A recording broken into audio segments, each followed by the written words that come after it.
غزل نه مخکې دوه شعر دي چې امید صاحب وایي وچ په وچه زوروي مې ساله باله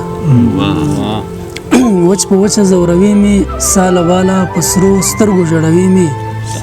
ساله باله افنان شعر دی چې دا مې خپلو شو طاقت ته کښلی یاره دا مې خپلو شو طاقت ته کښلی یاره چې ارزای کې یادوي مې ساله باله غزل دی چې دا له ځان سره که نه وخاندي ماته دا چې مخ را پسې واړوي بیا شاته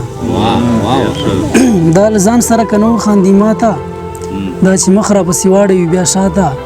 ګوله لاس له ورایه را په زړه نری یم داسې وچ په وچه مه را درومه خواته ګوله لاس له ورایه را په زړه نری یم داسې وچ په وچه مه را درومه خواته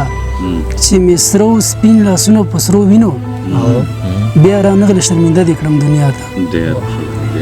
چې مې سره لاسونه په سرو وینو بیا را نغله شرمنده دې کړم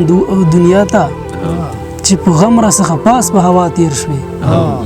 هی غداره اوس مې لاس یوې وراته چې په غم را څخه پاس په هوا تیر شوې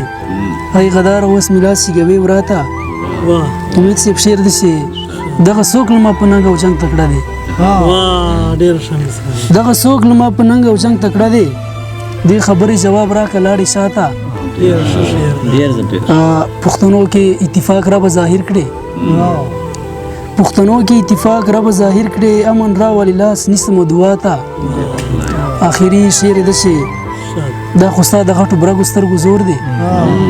چې مسرور درکتی نشي ګوري کاته